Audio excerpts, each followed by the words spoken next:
저는 이정혜입니다. 올해 62이 됐죠. 서울 성북구 작은 골목에서 반찬 가게를 운영한 지도 벌써 15년이 지났습니다. 아침 6시면 어김없이 눈이 떠져요. 몸이 알아서 기상시간을 맞춘 지 오래됐죠. 새벽 공기를 마시며 가게 문을 열고 가스불을 켜면서 하루가 시작됩니다. 오늘도 마찬가지였어요. 오늘은 뭘 만들까? 혼잣말을 하며 냉장고를 열었습니다. 시금치 나물, 콩나물 무침, 김치전. 단골 손님들이 좋아하는 반찬들을 머릿속으로 정리했죠. 특히 김씨 할머니는 시금치 나물을 좋아하시고 박 아저씨는 멸치볶음을 꼭 찾으세요. 손질한 시금치를 끓는 물에 데치면서 문득 예전 일이 떠올랐습니다. 그때도 이렇게 무언가를 준비하는 일이 많았거든요. 다만 그땐 요리가 아니라 다른 종류의 준비였죠. 아, 이제 그런 생각은 하지 말자. 머리를 흔들며 집중했습니다. 지금 제 일은 맛있는 반찬 만들기예요. 그것만으로도 충분히 의미 있는 일이라고 생각해요. 오전 10시쯤 정육점에서 배달이 왔습니다. 늘 돼지고기와 닭고기를 주문하거든요. 장조림이나 돼지갈비찜을 만들 때 쓰려고요. 아줌마, 배달 왔어요. 젊은 배달기사가 손을 흔들며 외쳤습니다. 그런데 뭔가 이상했어요. 평소보다 박스 크기가 컸거든요. 저는 이렇게 많이 주문하지 않았는데요. 박스를 확인해 보니 제 이름이 아니었습니다. 김정자라고 적혀 있더라고요. 이거 잘못 온 것 같아요. 제가 주문한 건 아니에요. 아, 그러네요. 죄송합니다. 그런데 이상하네. 주소는 맞는데. 배달기사도 당황한 표정이었죠. 결국 연락을 취해봤지만 정육점에서는 일단 받아두시고 나중에 처리하겠다고 했습니다. 할 수 없이 박스를 받았어요. 어차피 고기는 상하기 쉬우니까 일단 냉장고에 넣어두고 나중에 해결하려고 했죠. 점심시간이 지나고 손님들이 줄어들자 그 박스를 열어봤습니다. 혹시 뭔가 특별한 고기인지 궁금하기도 했거든요. 박스를 열자 정말 좋은 고기가 들어있었어요. 한우 등심이었죠. 마블링이 정말 예술이었습니다. 이런 비싼 고기를 잘못 보내다니. 고기를 하나씩 꺼내면서 손질을 시작했어요. 그런데 한 덩어리를 만지던 중 뭔가 딱딱한 게 만져졌습니다. 이게 뭐지? 자세히 보니 고기 안쪽에 비닐로 쌓인 작은 물건이 숨어 있었어요. 조심스럽게 꺼내보니 USB였습니다. 순간 심장이 빨라졌어요. 이상했거든요. 고기 안에 USB가 들어있다니. 누군가 일부러 넣은 게 분명했죠. 이게 뭘까? USB를 손바닥 위에 올려놓고 한참 들여다봤습니다. 작고 검은색이었어요. 겉보기에는 평범한 USB 같았지만 제 직감이 말하고 있었죠. 이건 그냥 넘어갈 일이 아니라고. 그날 밤 가게 문을 닫고 2층 제 방으로 올라갔습니다. 오래된 노트북을 켜고 USB를 꽂았어요. 파일이 하나 있었죠. 클릭하자 화면에 명단이 나타났습니다. 이름들이 쭉 나열되어 있었어요. 그런데 그 중에서 제 눈을 사로잡은 이름이 하나 있었습니다. 이은철 마이너스 실종 1994 대상 이은철. 손이 떨렸어요. 이은철. 그 이름을 본 지 정말 오래됐거든요. 30년 전 제가 국정원에서 일할 때의 파트너였죠. 그때 기억이 물밀듯 밀려왔습니다. 이은철은 저보다 5살 많았어요. 차분하고 신중한 성격이었죠. 위험한 작전에서도 항상 저를 지켜줬거든요. 그런데 1994년 어느 날 이은철이 갑자기 사라졌습니다. 작전 중에 연락이 끊어진 거예요. 저는 그를 찾으려고 애썼지만 결국 실종으로 처리됐죠. 이은철. 정말 오랜만이다. 화면을 보면서 눈물이 핑 돌았어요. 그 사람을 마지막으로 본 게 언제였을까? 확실한 건 그날 이후로 제 인생이 완전히 바뀌었다는 거예요. USB에는 다른 파일들도 있었습니다. 사진들, 문서들. 모두 그 시절과 관련된 것들이었어요. 누군가 저에게 이걸 보내려고 했던 거죠. 그런데 왜 지금일까요? 30년이 지난 지금 왜 갑자기 이런 게 제게 온 걸까요? 밤이 깊어가는데도 잠이 오지 않았어요. 머릿속에 온갖 생각들이 떠다녔죠. 이은철은 정말 죽은 걸까요? 아니면 어딘가에 살아있는 걸까요? 내가 뭘 해야 할까? 창문 밖을 바라보며 중얼거렸습니다.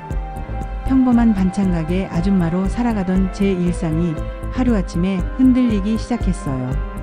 USB를 다시 보니 마지막 수정 날짜가 최근이었습니다. 누군가 얼마 전까지도 이 파일을 업데이트하고 있었다는 뜻이죠. 그때 문득 깨달았어요. 이건 우연이 아니라고. 누군가 의도적으로 저에게 보낸 메시지라고. 그리고 그 누군가는 이은철과 관련된 진실을 알고 있을 거라고. 새벽 2시가 넘어서야 노트북을 껐습니다. 하지만 잠들 수가 없었어요. 가슴이 두근거렸거든요. 마치 다시 그 시절로 돌아간 것 같은 기분이었죠. 이상하게도 두려움보다는 설렘이 더 컸어요. 오랫동안 잊고 지냈던 제 진짜 모습을 다시 만날 수 있을 것 같았거든요. 다음날 아침 평소처럼 가게를 열었지만 마음은 전혀 평범하지 않았습니다. USB 때문에 밤새 뒤척였지만 이상하게 몸은 가벼웠어요. 오늘부터 뭔가 달라질 것 같은데. 된장찌개를 끓이면서 혼잣말을 했습니다. 20년 가까이 묻어둔 과거가 다시 살아나는 것 같았어요. 그리고 저는 준비가 되어 있었죠. 무엇이든 맞설 준비 말이에요. 다음날 아침 저는 다시 USB를 열어봤습니다. 밤새 생각해봐도 이상한 일이었거든요. 누군가 의도적으로 저에게 보낸 게 분명했죠. 파일들을 하나씩 들여다보니 명단 외에도 J-7 연락처라는 폴더가 있었어요. 클릭해보니 전화번호 하나가 적혀 있었습니다. 010-3247-8965. 그 아래 짧은 메모가 있었죠. 김병태 -전 국정원 7과 현 민간조사원. 김병태라는 이름은 처음 들어봤어요. 하지만 국정원 7과라고 하니 뭔가 익숙했습니다. 제가 있던 부서와 연관이 있을 것 같았거든요. 하루 종일 그 번호를 쳐다보며 고민했어요. 전화를 걸어야 할까 말아야 할까. 30년 만에 과거와 연결되는 일이니까 신중해야 했죠. 오후 손님들이 줄어든 후 결국 용기를 냈습니다. 여보세요? 목소리는 70대 정도로 들렸어요. 차분하고 신중한 톤이었죠. 안녕하세요. 저 이정혜라고 하는데요. 혹시 USB 파일 보고 연락드린 거예요. 순간 전화 너머가 조용해졌습니다. 몇 초 후에 김병태가 말했어요. 드디어 그걸 찾았군요. 네? 그걸 찾았다고요? 이정혜 씨, 그 USB는 누군가가 일부러 당신에게 보낸 겁니다. 저도 오랫동안 기다리고 있었어요. 김병태의 말에 심장이 빨라졌어요. 역시 우연이 아니었던 거죠. 혹시 만날 수 있을까요? 전화로 하기엔 복잡한 이야기거든요. 물론이죠. 내일 오후 어떠세요? 홍대 근처에 조용한 카페가 하나 있어요. 다음날 약속 장소인 카페에 갔습니다. 김병태는 제가 생각했던 것보다 정정해 보였어요. 70대 초반이라고 했는데 눈빛이 여전히 날카로웠죠. 오랜만에 이런 일로 사람을 만나네요. 김병태가 커피를 마시며 말했습니다. 그 USB에 대해 뭘 알고 계신 거예요? 이정혜 씨, 혹시 이은철이라는 사람 기억하세요? 순간 숨이 막혔어요. 역시 이은철과 관련된 일이었군요. 기억해요. 제 옛 파트너였거든요. 그런데 1994년에 실종됐죠. 맞습니다. 하지만 실종이 아니라 은밀하게 다른 곳으로 보내진 거예요. 김병태의 말에 머리가 복잡해졌습니다. 다른 곳이라니요? 무슨 말씀이세요? 당시 국정원 내부에 비공식적인 세력이 있었어요. 그들이 이은철을 제거하려고 했죠. 하지만 이은철이 먼저 눈치채고 도망쳤습니다. 그럼 지금도 살아있다는 뜻인가요? 김병태가 고개를 끄덕였어요. 그 사람 아직 살아있을지도 모릅니다. 그 말을 듣는 순간 제 세상이 흔들렸어요. 30년 동안 죽었다고 생각했던 사람이 살아있을 수도 있다니. 그럼 USB는 이은철이 보낸 건가요? 아마도요. 아니면 이은철을 알고 있는 누군가가 보낸 걸 수도 있고요. 중요한 건 누군가 당신을 찾고 있다는 겁니다. 김병태는 가져온 서류를 제게 보여줬어요. 제가 오랫동안 이 사건을 추적해 왔거든요. 은퇴 후에도 계속 조사했죠. 서류에는 1994년 당시 상황이 자세히 기록되어 있었어요. 이은철의 마지막 작전, 그리고 갑작스러운 실종까지. 이은철은 당시 중요한 정보를 가지고 있었어요. 그 정보 때문에 위험해진 거죠. 어떤 정보요? 국정원 내부의 부정부패와 관련된 거였어요. 몇몇 고위층이 연루된 일이었죠. 저는 그때의 상황을 떠올려 봤어요. 확실히 이은철이 마지막 몇 주 동안 뭔가 고민이 많아 보였거든요. 그 사람이 저에게도 뭔가 말하려고 했던 것 같아요. 하지만 기회가 없었죠. 아마 당신을 보호하려고 했을 겁니다. 당신까지 위험에 빠뜨리고 싶지 않았던 거죠. 김병태의 말에 가슴이 아팠어요. 이은철은 항상 그런 사람이었거든요. 다른 사람을 먼저 생각하는. 그럼 지금 제가 뭘 해야 할까요? 일단 조심하세요. USB를 받았다는 건 누군가 당신을 주시하고 있다는 뜻이거든요. 김병태가 명함을 건네줬어요. 뭔가 이상한 일이 생기면 언제든 연락하세요. 제가 도와드릴게요. 카페를 나오면서 머릿속이 복잡했어요. 평범한 반찬가게 아줌마로 살아가던 제 일상이 완전히 바뀌고 있었거든요. 집에 돌아와서 다시 USB를 봤습니다. 이제 다르게 보였어요. 단순한 파일이 아니라 과거로부터 온 메시지 같았죠. 그날 밤 이은철을 생각하며 잠들었어요. 정말 살아있을까요? 그렇다면 지금 어디서 뭘 하고 있을까요? 꿈에서 이은철을 만났어요. 여전히 그때 모습 그대로였죠. 제게 뭔가 말하려고 했지만 목소리가 들리지 않았어요. 아침에 일어나니 휴대폰에 문자가 와 있었습니다. 조심하세요. 누군가 당신을 찾고 있어요. -K. 김병태가 보낸 걸까요? 아니면 다른 누군가일까요? 갑자기 모든 게 현실로 다가왔어요. 이건 단순한 추억 여행이 아니었죠. 진짜 위험한 일에 휘말린 것 같았어요. 하지만 두렵지 않았습니다. 오히려 오랫동안 잠들어 있던 제 안에 무언가가 깨어나는 것 같았어요. 그 시절의 이정혜가 다시 살아나고 있었죠. 가게를 열면서 결심했어요. 이은철이 정말 살아있다면 저는 그를 찾아야 한다고. 그리고 30년 전에 하지 못한 말들을 전해야 한다고. USB를 받은 지 일주일이 지났어요. 김병태와의 만남 이후 저는 평소보다 주변을 더 자세히 관찰하게 됐죠. 혹시 누군가 저를 지켜보고 있는 건 아닐까 해서요. 그런데 며칠 전부터 이상한 일들이 생기기 시작했습니다. 먼저 가게 앞을 지나다니는 낯선 사람들이 눈에 띄기 시작했어요. 평소 보던 동네 사람들과는 다른 분위기였죠. 기분 탓인가? 혼잣말을 하면서도 마음 한구석이 불안했어요. 오랜 경험이 말하고 있었거든요. 뭔가 잘못되고 있다고. 화요일 오후 평소보다 손님이 적었어요. 가끔 그런 날이 있죠. 혼자 반찬을 정리하며 김치전을 부치고 있는데 문이 열렸습니다. 들어온 사람은 30대 정도의 남자였어요. 깔끔한 회색 양복을 입고 있었죠. 첫인상은 나쁘지 않았는데 뭔가 어색한 구석이 있었어요. 어서 오세요.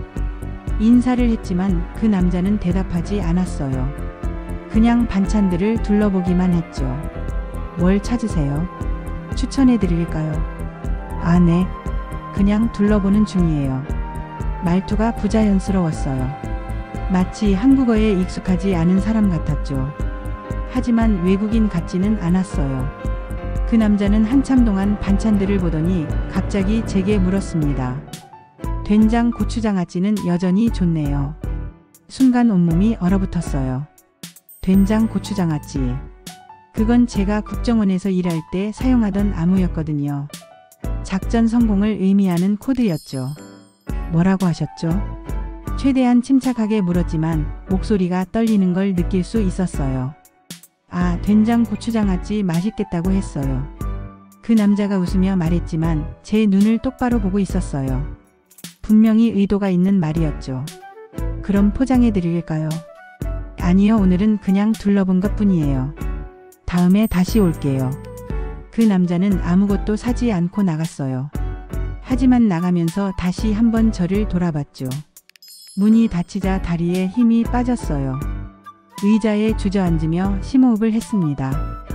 된장 고추장아찌. 그 암호를 아는 사람은 많지 않았어요. 당시 우리 팀원들과 몇몇 상급자들 뿐이었죠. 그런데 지금 낯선 남자가 그 말을 했다는 건 급하게 김병태에게 전화를 걸었어요. 김병태 씨, 저 이정혜예요. 방금 이상한 일이 있었어요. 무슨 일인가요? 상황을 설명하자 김병태도 심각한 목소리가 됐어요. 그 암호를 아는 사람이 나타났다는 건 심상치 않네요. 혹시 그 사람 모습 기억나세요? 네, 30대 정도의 남자였어요. 양복 입고 말투가 좀 어색했죠. 알겠습니다. 며칠 더 조심하세요. 그리고 가게 주변에 이상한 사람이 또 나타나면 바로 연락 주세요. 전화를 끊고 나니 가게가 갑자기 무서워졌어요. 지난 15년 동안 안전하다고 생각했던 제 보금자리가 더 이상 안전하지 않은 것 같았거든요. 저녁 시간이 되자 단골 손님들이 하나둘 오기 시작했어요. 김씨 할머니도 오셨죠. 정혜야, 오늘 얼굴이 안 좋구나. 몸이 안 좋아? 아니에요, 할머니. 그냥 좀 피곤해서요. 요즘 혼자 사니까 무리하지 마라. 나이 들면 몸 관리가 제일이야. 김씨 할머니의 따뜻한 말에 마음이 조금 진정됐어요. 이런 게 제 일상이죠. 이런 평범한 하루하루가 제 삶이었어요. 하지만 그 남자가 한 말이 계속 맴돌았습니다. 된장 고추장아찌는 여전히 좋네요. 여전이라는 말은 예전부터 알고 있었다는 뜻이죠. 가게 문을 닫고 2층으로 올라가면서 생각했어요. 누가 저를 찾고 있는 걸까요? 그리고 왜 지금일까요? 창문으로 밖을 내다보니 골목이 평소보다 조용했어요. 가로등 불빛 아래 그림자들이 길게 드리워져 있었죠. 그때 문득 깨달았어요. 제가 더 이상 숨어 살 수는 없다는 걸. 누군가 저를 찾아냈고 과거가 다시 저를 부르고 있다는 걸. 거울을 보며 스스로에게 말했어요. 이정혜, 이제 도망갈 수 없어. 맞서야 할 때가 온 거야. 그 순간 느꼈죠. 오랫동안 잠들어 있던 제 안의 요원이 깨어나고 있다는 걸. 반찬가게 아줌마 이정혜가 아니라 국정원 요원 이정혜가 다시 살아나고 있었어요. 다음 날 아침 가게를 열면서 주변을 더 꼼꼼히 살폈습니다. 평소보다 일찍 나와서 골목 구석구석을 확인했죠. 누가 오든 이번엔 준비하고 있을 거야. 된장찌개를 끓이면서 중얼거렸어요. 겉으로는 평범한 반찬가게 아줌마였지만 속으로는 벌써 작전을 세우고 있었죠. 오후에 또 그 남자가 올까요? 아니면 다른 누군가가 올까요? 어쨌든 저는 준비가 되어 있었어요. 30년의 침묵을 깨고 다시 시작할 준비가. 그 남자가 다녀간 지 사흘이 지났어요. 김병태가 약속한 대로 정보를 조사해준다고 했는데 연락이 오지 않아서 조바심이 났죠. 목요일 저녁 마침내 김병태에게서 전화가 왔습니다. 이정혜 씨 만날 수 있어요? 중요한 정보를 찾았거든요. 물론이죠. 어디서 만날까요? 이번엔 제가 그쪽으로 갈게요. 가게 근처 어디 조용한 곳 없나요? 가게 뒤편에 작은 공원이 있어요. 거기서 만나죠. 1시간 후 공원 벤치에서 김병태를 만났어요. 그의 표정이 평소보다 심각해 보였죠. 뭘 찾으셨어요? 이은철에 대한 새로운 정보예요. 김병태가 가방에서 파일을 꺼냈습니다. 1994년 이은철이 실종된 후 저도 계속 추적했거든요. 그런데 최근에 새로운 목격담이 나왔어요. 파일을 넘기며 김병태가 설명했습니다. 강원도 철원 근처에서 이은철과 비슷한 사람이 목격됐다는 제보가 있었어요. 작년 가을 일이에요. 정말요? 확실한 거예요. 100% 확실하다고 할 순 없지만 가능성이 높아요. 목격자가 꽤 자세히 기억하고 있거든요. 김병태가 사진 한 장을 보여줬어요. 흐릿하지만 중년 남성의 뒷모습이 찍혀 있었죠. 이 사진이 그때 찍힌 거예요. 멀리서 찍어서 얼굴은 안 보이지만 체격이나 걸음걸이가 이은철과 비슷해요. 제 손이 떨렸어요. 정말 이은철일까요? 30년 만에 그의 흔적을 찾은 걸까요? 그런데 이상한 점이 있어요.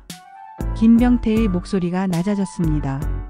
이은철이 당시 국정원에서 공식적으로는 적에게 납치되어 사망으로 처리됐거든요. 하지만 실제로는 다른 이유였어요. 다른 이유요? 국정원 내부의 비공식 세력이 이은철을 제거하려고 했어요. 그가 알고 있던 정보 때문에요. 김병태가 다른 파일을 펼쳤습니다. 1994년 당시 국정원 내부에는 불법적인 정치 공작을 하는 그룹이 있었어요. 이은철이 그 증거를 잡았죠. 그래서 위험해진 거군요. 맞아요. 하지만 이은철이 먼저 눈치채고 도망쳤어요. 그리고 지금까지 숨어 지낸 거죠. 저는 그때의 상황을 떠올려 봤어요. 이은철이 마지막 며칠 동안 계속 뭔가를 고민하던 모습이 생각났거든요. 그 사람이 저에게 뭔가 말하려고 했던 것 같아요. 하지만 기회가 없었죠. 아마 당신을 보호하려고 했을 겁니다. 당신까지 위험에 빠뜨리고 싶지 않았던 거죠. 김병태의 말에 가슴이 아팠어요. 이은철은 혼자서 모든 걸 감당하려고 했던 거군요. 그 사람은 날 지켜주고 난 그를 버렸어. 목소리가 떨렸어요. 30년 동안 마음속에 묻어뒀던 죄책감이 올라왔거든요. 버린 게 아니에요. 당신은 몰랐잖아요. 아니에요. 느꼈어야 했어요. 그 사람이 힘들어하는 걸 알았어야 했죠. 그날 밤 이은철이 사라지기 전 저에게 뭔가 말하려고 했던 기억이 났어요. 하지만 저는 바빠서 제대로 들어주지 못했죠. 이정혜 씨, 자책하지 마세요. 지금이라도 찾을 수 있잖아요. 김병태가 위로해줬지만 마음이 무거웠어요. 그럼 정말 살아있다는 뜻인가요? 가능성이 높아요. 그리고 최근에 USB를 보낸 것도 이은철일 가능성이 있어요. 왜 지금일까요? 30년이 지난 지금 왜 갑자기? 김병태가 잠시 생각하더니 말했어요. 아마 시간이 얼마 남지 않아서 그럴 겁니다. 나이도 있고 건강도 안 좋을 수 있어요. 그래서 마지막으로 진실을 밝히려고 하는 거죠. 그럼 제가 뭘 해야 할까요? 일단 더 조사해 보겠어요. 그리고 당신도 조심하세요. 이은철을 찾으려는 사람이 당신뿐일 거라고 생각하지 마세요. 집에 돌아와서 옛날 사진을 들여다봤어요. 서랍 깊숙이 숨겨뒀던 이은철과의 사진이 있었거든요. 사진 속 이은철은 젊고 씩씩해 보였어요. 항상 진지한 표정이었지만 가끔 웃을 때는 정말 따뜻했죠. 정말 살아있을까? 사진을 쓰다듬으며 중얼거렸어요. 만약 살아있다면 지금 어떤 모습일까요? 여전히 그때처럼 듬직할까요? 그날 밤 꿈에서 또 이은철을 만났어요. 이번엔 좀 더 선명했죠. 그가 제게 말했어요. 미안해, 정혜야. 혼자 둬서 미안해. 아니야, 내가 미안해. 내 마음을 몰라줘서. 꿈에서나마 하고 싶었던 말을 할 수 있었어요. 아침에 일어나니 마음이 조금 가벼워져 있었습니다. 이상하게도 희망이 생겼어요. 이은철이 정말 살아있을지도 모른다는 생각이에요. 가게를 열면서 결심했어요. 포기하지 않겠다고. 이은철을 꼭 찾겠다고. 그리고 30년 전에 하지 못했던 말들을 전하겠다고. 반찬을 만들면서도 계속 생각했어요. 이은철이 지금 어디서 뭘 하고 있을까? 저를 기억하고 있을까? 저를 원망하고 있진 않을까? 오후에 김씨 할머니가 오셨어요. 정혜야, 요즘 얼굴이 밝아졌구나. 무슨 좋은 일 있어? 그냥 오랜 친구 소식을 들었어요. 그래? 좋은 소식이면 다행이다. 김씨 할머니는 모르시겠지만 정말 좋은 소식일지도 모르겠어요. 30년 만에 잃어버린 친구를 다시 찾을 수 있을지도 모르니까요. 저녁에 김병태에게서 문자가 왔어요. 내일 더 자세한 정보 전해드릴게요. 희망을 가지세요. 희망. 정말 오랜만에 느끼는 감정이었어요. 이은철이 살아있다는 희망. 다시 만날 수 있다는 희망. 그날 밤은 오랜만에 편안하게 잠들 수 있었어요. 꿈에서 이은철과 함께 걸었거든요. 마치 예전처럼 아무 걱정 없이. 김병태가 새로운 정보를 가져온다고 한 다음 날, 저는 오래전부터 미뤄뒀던 일을 하기로 했어요. 집 안창고에 숨겨둔 금고를 여는 일이었죠. 그 금고는 제가 국정원을 그만둘 때 혹시 모를 상황에 대비해서 만들어둔 거였어요. 중요한 자료들을 보관해뒀거든요. 이제 열어볼 때가 됐구나. 금고는 벽장 뒤편에 숨겨져 있었어요. 암호를 누르자 오랜만에 열렸죠. 15년 동안 열어보지 않았는데도 잘 작동했어요. 안에는 예전 물건들이 그대로 있었어요. 작전 수첩, 코드 노트, 그리고 동료들과 찍은 사진들이 있었죠. 사진을 하나씩 들여다보니 추억이 밀려왔어요. 젊은 시절의 저와 이은철, 그리고 다른 동료들의 모습이 있었거든요. 이때는 정말 어렸구나. 사진 속 이은철은 27살이었어요. 저보다 5살 많았지만 지금 보니 정말 어려 보였죠. 작전 수첩을 펼쳐보니 당시 기록들이 빼곡히 적혀 있었어요. 암호들, 연락처들, 그리고 작전 내용들이요. 그 중에서 제 눈을 끈 것이 하나 있었어요. L-82 지하차도라는 메모였죠. L-82 지하차도. 이게 뭐였지? 기억을 더듬어 보니 떠올랐어요. 이은철이 마지막으로 조사하던 장소였거든요. 당시에는 별로 중요하지 않다고 생각했는데 지금 보니 의미가 있을 것 같았어요. 코드 노트를 펼쳐보니 더 자세한 내용이 있었어요. L-82는 강남구 어딘가의 지하 통로를 의미하는 암호였죠. 여기에 뭔가 숨겨둔 게 있을까? 이은철이 실종되기 전에 자주 그 지역을 조사했던 기억이 났어요. 무엇을 찾고 있는지는 말해주지 않았지만요. 휴대폰으로 지도를 검색해 봤어요. L-82가 가리키는 곳은 강남구 역삼동 근처의 지하보도였죠. 가봐야겠어. 다음날 가게 문을 일찍 닫고 그곳으로 향했어요. 지하철을 타고 강남역에서 내려서 걸어갔죠. 역삼동 지하보도는 생각보다 복잡했어요. 여러 갈래로 나뉘어 있었고 사람들이 많이 다녔죠. 작전 수첩의 기록을 보며 특정 위치를 찾아갔어요. 3번 출구에서 남쪽으로 50m, 벽면, 파이프 근처라고 적혀 있었거든요. 찾아보니 정말 오래된 파이프가 있었어요. 그 주변을 자세히 살펴보니 벽돌 하나가 살짝 튀어나와 있었죠. 이것일까? 조심스럽게 벽돌을 밀어보니 움직였어요. 뒤쪽에 작은 공간이 있었고 비닐봉지에 쌓인 무언가가 들어있었죠. 꺼내보니 작은 수첩이었어요. 이은철의 글씨로 쓰인 메모들이 있었죠. 드디어 찾았다. 수첩을 펼쳐보니 당시 조사하던 내용들이 자세히 적혀 있었어요. 국정원 내부의 비리에 대한 증거들이었죠. 그런데 마지막 페이지에 저에게 쓴 메시지가 있었어요. 정혜야, 만약 이걸 읽고 있다면 나에게 무슨 일이 생긴 거야. 미안해. 너를 위험에 빠뜨리고 싶지 않아서 혼자 하려고 했는데 이 자료들을 잘 보관해줘. 언젠가 필요할 날이 올 거야. 읽으면서 눈물이 났어요. 이은철이 저를 얼마나 생각했는지 알 수 있었거든요. 수첩에는 또 다른 암호도 적혀 있었어요. M-15 컨테이너라는 메모였죠. 또 다른 단서인가? 하지만 그때는 더 찾아볼 시간이 없었어요. 사람들이 많아지기 시작했거든요. 집에 돌아와서 수첩을 자세히 읽어봤어요. 이은철이 조사한 내용들은 정말 심각했어요. 당시 고위층들의 불법 행위들이 구체적으로 기록되어 있었죠. 이런 걸 알았으니 위험했겠구나. 이제 이은철이 왜 숨어야 했는지 이해할 수 있었어요. 이런 정보를 가지고 있으면 언제든 제거당할 수 있었을 테니까요.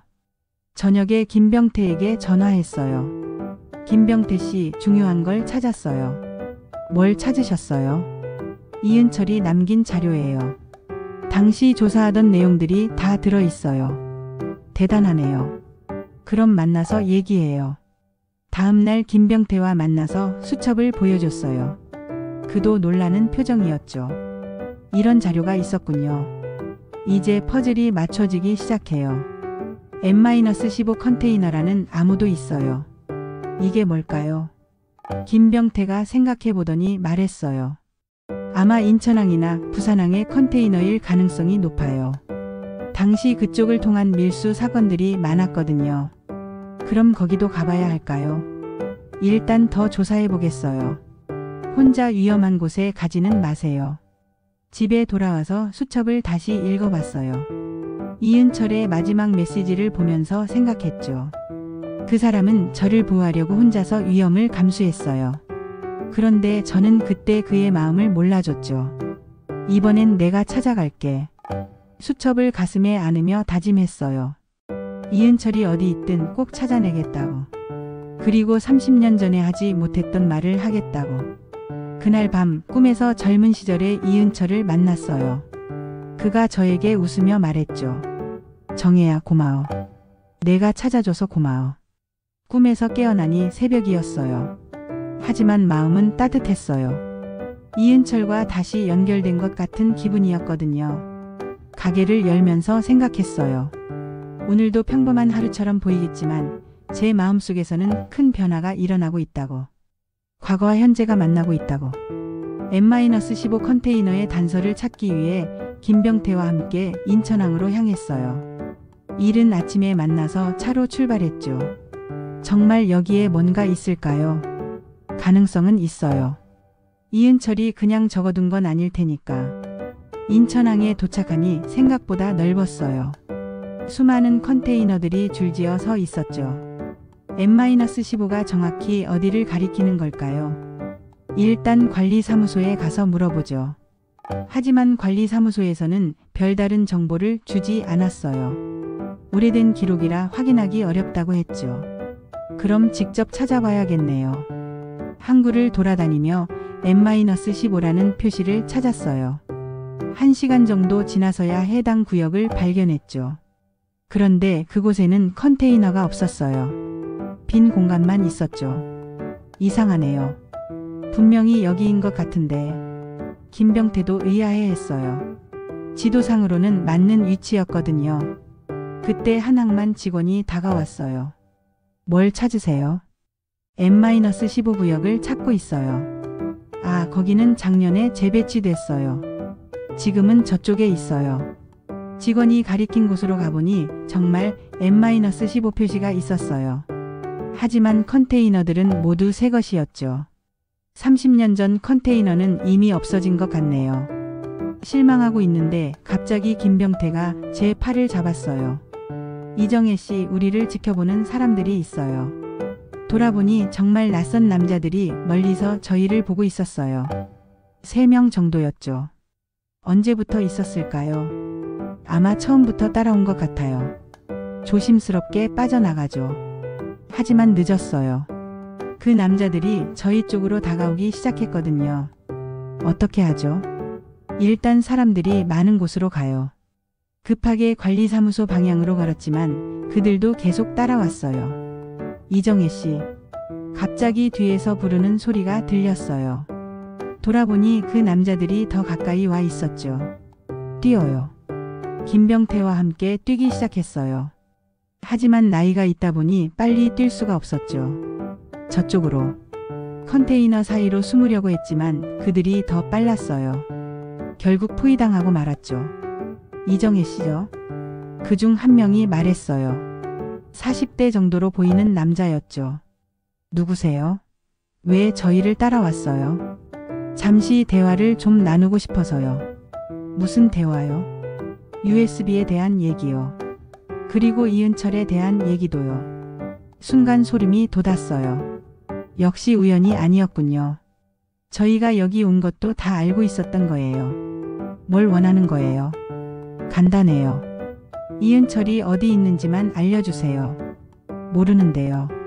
저도 찾고 있는 중이에요. 그럴까요? USB를 받은 건 우연이 아닐 텐데요. 그 남자의 말에 깨달았어요. 처음부터 저희는 감시받고 있었다는 걸. USB를 받은 순간부터 추적당하고 있었던 거죠. 낚시였군요. 김병태가 중얼거렸어요. 무슨 뜻이에요? USB도 정육점 배달 실수도 모두 의도된 거예요. 우리를 유인하기 위한 함정이었죠. 그 말을 듣는 순간 모든 게 이해됐어요. 누군가 저를 이용해서 이은철을 찾으려고 했던 거군요. 그럼 이은철은 정말 살아있다는 뜻이네요. 그렇겠죠. 안 그럼 이렇게까지 할 이유가 없으니까. 그때 갑자기 경찰 사이렌 소리가 들렸어요. 그 남자들이 당황하는 표정을 보였죠. 김병태 씨가 미리 신고해뒀나 봐요. 그렇지 않아요. 저도 놀랐거든요. 그럼 누가 신고한 걸까요? 그때 멀리서 익숙한 목소리가 들렸어요. 이정혜 씨. 돌아보니 젊은 여성이 경찰들과 함께 오고 있었어요. 처음 보는 사람이었지만 뭔가 믿음직해 보였죠. 그 남자들은 경찰을 보자 재빨리 사라졌어요. 컨테이너 사이로 숨어서 도망쳤죠. 괜찮으세요? 젊은 여성이 다가와서 물었어요. 네, 괜찮아요. 그런데 누구세요? 윤하영이라고 해요. 국정원에서 일하고 있어요. 국정원에서요? 네, 이정혜 씨를 보호하라는 지시를 받았어요. 윤하영의 말에 더욱 궁금해졌어요. 누가 제 보호를 지시한 걸까요? 누가 그런 지시를 내렸어요? 그건 만나서 직접 들으시는 게 좋을 것 같아요. 경찰서에서 간단한 조사를 받은 후 윤하영과 함께 카페로 갔어요. 오늘 일은 처음부터 함정이었어요. 윤하영이 설명했어요. 누군가 이정혜 씨를 이용해서 이은철을 찾으려고 했던 거예요. 그럼 정말 이은철이 살아있다는 뜻이네요. 그럴 가능성이 높아요. 안 그럼 이렇게까지 할 이유가 없거든요. 윤하영의 말에 마음이 복잡해졌어요. 기쁜 마음과 걱정이 동시에 들었거든요. 앞으로 어떻게 해야 할까요? 일단 조심하세요. 그리고 혼자 행동하지 마세요. 이제 상황이 달라졌어요. 집에 돌아와서 생각해 봤어요. 오늘 일로 확실해진 게 있었죠. 이은철이 정말 살아있다는 것. 그리고 누군가 그를 간절히 찾고 있다는 것. 하지만 동시에 위험해졌어요. 이제 저도 그들의 타겟이 됐거든요. 하지만 포기할 수는 없어. 거울을 보며 다짐했어요. 이은철을 찾겠다고. 어떤 위험이 따르더라도 끝까지 찾겠다고. 그날 밤 USB를 다시 봤어요. 이제 다르게 보였죠. 이은철이 보낸 게 아니라 함정이었다는 걸 알았지만 그래도 이은철과 연결된 유일한 단서였어요. 어디 있어 이은철아. 창밖을 보며 중얼거렸어요. 어디선가 저를 찾고 있을까요? 아니면 숨어서 조용히 지내고 있을까요? 어쨌든 확실한 건 이제 게임이 시작됐다는 거예요. 그리고 저는 끝까지 해볼 생각이었죠. 인천항에서 있었던 일 이후 윤하영과 정기적으로 만나게 됐어요. 그녀는 33살의 젊은 분석요원이었는데 생각보다 많은 걸 알고 있었죠. 이정혜 선배님 파일을 읽어봤어요. 어느 날 카페에서 만난 윤하영이 말했어요. 제 파일이요? 네, 국정원 기록에 남아있거든요. 정말 대단하셨어요. 윤하영의 눈빛이 반짝였어요. 마치 영웅을 만난 것처럼 보였죠. 그런 게 아니에요. 그냥 시키는 일을 했을 뿐이에요. 아니에요. 선배님이 맡았던 작전들 보니까 정말 위험한 일들이 많았어요. 특히 1992년 북한 공작원 추적 작전은 정말 대단했어요. 그때 일을 기억하니 가슴이 뛰었어요. 정말 위험한 순간들이 많았거든요. 그땐 젊어서 가능했던 일이에요. 지금은 반찬가게 아줌마일 뿐이죠. 그렇지 않아요. 한 번 요원은 영원한 요원이에요. 몸에 밴 직감이나 판단력은 사라지지 않아요. 윤하영의 말에 뭔가 따뜻한 기분이 들었어요. 오랫동안 잊혀진 제 가치를 누군가 알아봐주는 것 같았거든요. 요즘 후배들은 어떤가요? 열심히 해요. 하지만 경험이 부족하죠. 선배님들처럼 직감적으로 위험을 감지하거나 상황을 판단하는 능력이 아직 부족해요. 그런 건 시간이 지나야 생기는 거예요. 우리는 지금도 선배님들의 발자취 위에 있습니다. 윤하영의 말에 갑자기 뭉클해졌어요. 제가 했던 일들이 헛되지 않았다는 생각이 들었거든요. 이은철 선배님 이야기도 전설처럼 내려와요. 정말 뛰어난 요원이었다고 하던데. 맞아요. 정말 훌륭한 사람이었죠. 혹시 그분과 어떤 사이셨어요? 파일을 보니까 항상 같이 작전을 수행하셨더라고요. 순간 어떻게 대답해야 할지 망설여졌어요. 이은철과 저는 단순한 동료 이상이었거든요. 하지만 그때는 그런 감정을 표현할 수 없었죠. 좋은 파트너였어요. 서로 믿고 의지할 수 있는 관계였죠. 그런 분이 갑자기 사라지셨으니 얼마나 힘드셨을까요? 윤하영의 말에 그때의 아픔이 다시 올라왔어요. 정말 힘들었어요. 하루아침에 세상이 무너진 것 같았거든요. 지금이라도 찾을 수 있을 거예요. 포기하지 마세요. 고마워요, 하영아. 어느새 윤하영을 이름으로 부르게 됐어요. 마치 딸 같은 기분이었죠. 선배님, 제가 도울 수 있는 일이 있으면 언제든 말씀하세요. 위험할 수도 있는데 괜찮을까요? 괜찮아요. 저도 요원이에요. 그리고 선배님 같은 분을 도울 수 있다는 게 영광이에요. 윤하영의 진심 어린 말에 감동했어요. 이런 후배가 있다는 게 정말 자랑스러웠거든요. 혹시 국정원에서 이은철에 대한 최신 정보가 있나요? 공식적으로는 없어요. 하지만 비공식적으로 몇 가지 정보가 있긴 해요. 윤하영이 주변을 살핀 후 조용히 말했어요. 최근에 북한 접경 지역에서 수상한 움직임이 포착됐어요. 누군가 정기적으로 특정 지역을 방문하고 있다고 해요. 이은철일 가능성이 있을까요? 가능성은 있어요. 시기나 패턴을 보면 연관성이 있어 보이거든요. 어느 지역인가요? 파주 근처예요. DMZ에서 멀지 않은 곳이죠. 제 심장이 빨라졌어요. 정말 이은철일까요? 거기 가볼 수 있을까요? 혼자는 위험해요. 하지만 제가 함께 간다면 가능할 것 같아요. 윤하영의 제안에 고민됐어요. 젊은 후배를 위험에 빠뜨리고 싶지 않았거든요. 위험하지 않을까요? 대비책은 있어요. 그리고 저도 현장 경험이 필요해요. 결국 다음 주에 함께 가기로 했어요. 드디어 이은철의 흔적을 직접 찾아볼 수 있게 된 거죠. 집에 돌아와서 생각해 봤어요. 윤하영 같은 후배가 있다는 게 얼마나 든든한지 몰랐어요. 내가 했던 일들이 의미가 있었구나. 오랫동안 잊고 지냈던 자부심이 다시 살아났어요. 저는 그냥 반찬가게 아줌마가 아니라 한때 나라를 위해 일했던 요원이었죠. 그날 밤 꿈에서 젊은 시절의 저를 만났어요. 당당하고 씩씩했던 그때의 모습이요. 포기하지 마. 너는 할 수 있어. 꿈속에 제가 말했어요. 아침에 일어나니 마음이 한결 가벼워져 있었어요. 윤하영과의 만남이 저에게 새로운 힘을 줬거든요. 가게를 열면서 생각했어요. 이제 혼자가 아니라는 것. 함께 이은철을 찾아줄 동료가 생겼다는 것. 이번엔 꼭 찾을 수 있을 거야. 된장찌개를 끓이면서 중얼거렸어요. 윤하영과 함께라면 가능할 것 같았거든요. 오후에 김씨 할머니가 오셨어요.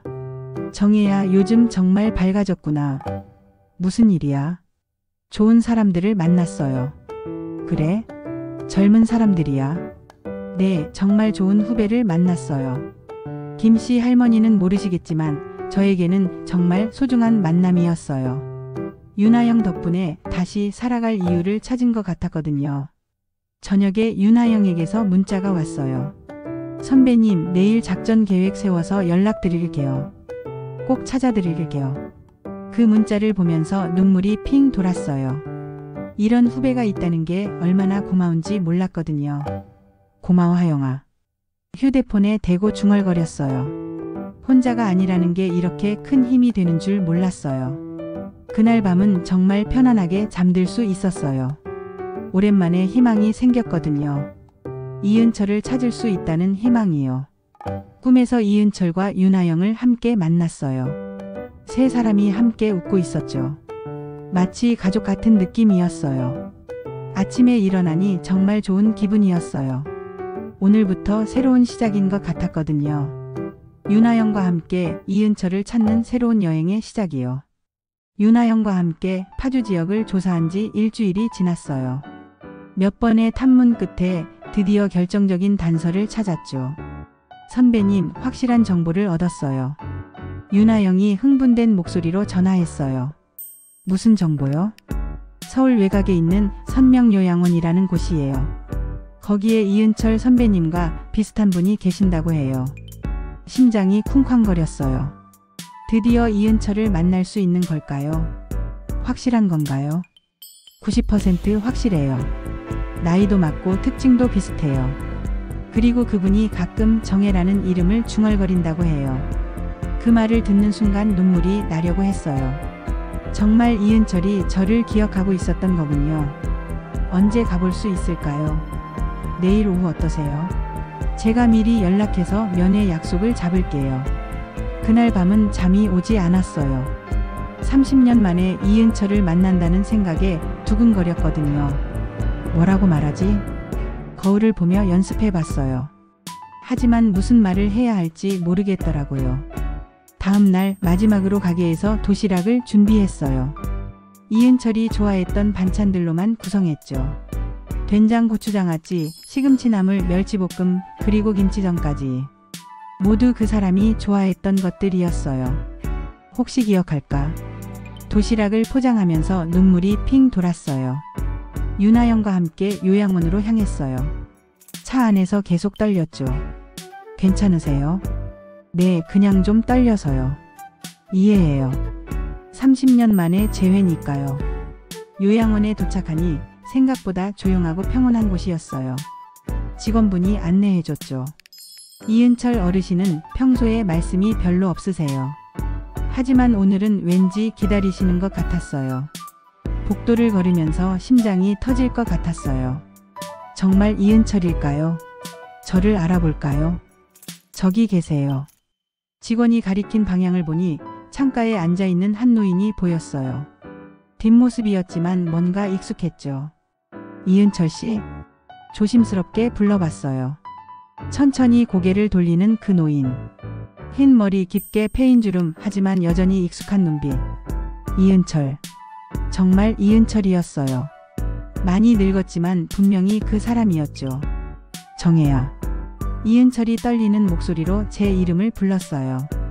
그 순간 30년의 시간이 한순간에 사라졌죠. 오빠. 정말 오빠네요. 눈물이 왈칵 쏟아졌어요. 그동안 참았던 모든 감정이 한꺼번에 터져 나왔거든요. 미안해, 정혜야. 혼자 두고 가서 미안해. 이은철도 눈물을 흘리고 있었어요. 아니에요. 제가 미안해요. 오빠 마음을 몰라줘서. 서로 아무 말 없이 울었어요. 30년 동안 하지 못했던 모든 대화가 그 눈물 속에 담겨 있었죠. 도시락 가져왔어요. 한참 후에 도시락을 내밀었어요. 된장, 고추장아찌도 있어요. 오빠가 좋아했던 거. 이은철이 도시락을 받아들면서 미소를 지었어요. 된장, 고추장아찌. 아직도 좋아하시네요. 그 말에 또 눈물이 났어요. 그때 그 암호를 기억하고 있었던 거군요. 오빠 그동안 어떻게 지냈어요? 숨어서 지냈어. 너를 위험에 빠뜨리고 싶지 않아서. 알고 있어요. 김병태 씨가 다 얘기해 줬어요. 이은철의 눈에 놀라움이 스쳤어요. 김병태를 만났어? 네, 오빠를 찾는 걸 도와줬어요. 그 친구가 아직도. 이은철이 고개를 끄덕였어요. 우리는 한참 동안 얘기했어요. 그동안의 일들, 서로에 대한 그리움, 그리고 앞으로의 계획까지. 이제 어떻게 할 거예요? 더 이상 숨어 살 필요는 없을 것 같아. 이제 너무 늙었어. 이은철이 쓸쓸하게 웃었어요. 그럼 가끔 만날 수 있겠네요. 그럼. 자주 보자, 정혜야. 해가 지기 시작했어요. 윤하영이 조심스럽게 말했어요. 선배님, 슬슬 가야 할 것 같아요. 네, 알겠어요. 이은철에게 마지막 인사를 했어요. 다음에 또 올게요. 더 맛있는 반찬 가져올게요. 고마워, 정혜야. 정말 고마워. 요양원을 나오면서 마음이 복잡했어요. 기쁨과 아쉬움이 동시에 밀려왔거든요. 선배님, 기분이 어떠세요? 뭔가 완성된 것 같아요. 정말 그랬어요. 30년 동안 비어있던 퍼즐 조각이 마침내 제자리를 찾은 것 같았거든요. 집에 돌아와서 가게를 정리했어요. 내일부터는 조금 다른 삶이 시작될 것 같았거든요. 김병태에게 전화를 걸어서 소식을 전했어요. 정말요? 찾으셨어요? 네, 만났어요. 정말 이은철이었어요. 다행이네요. 정말 다행이에요. 윤하영에게도 감사 인사를 전했어요. 하영아, 정말 고마워. 저야말로 선배님 덕분에 좋은 경험했어요. 동네 어르신들에게도 인사를 드렸어요. 당분간 가게를 잠시 쉴 거라고 말씀드렸죠. 어디 가는 거야? 오래된 친구를 돌봐야 해서요. 그날 밤 가게 문을 닫으면서 생각했어요. 정말 긴 여행이었다고. 하지만 드디어 목적지에 도착했다고. 천천히 골목을 걸으면서 마지막으로 뒤돌아봤어요. 15년 동안 제 삶이었던 반찬 가게를 말이에요. 고마웠어. 가게에 인사를 하고 집으로 향했어요. 그날 밤 오랜만에 편안하게 잠들 수 있었어요. 더 이상 찾을 필요가 없었거든요. 이은철을 찾았으니까요. 꿈에서 젊은 시절의 이은철과 저를 만났어요. 둘 다 웃고 있었죠. 마치 이제 됐다고 말하는 것 같았어요. 아침에 일어나니 창밖이 유난히 밝았어요. 새로운 시작을 알리는 것 같았죠. 이제 진짜 시작이야. 거울을 보며 말했어요.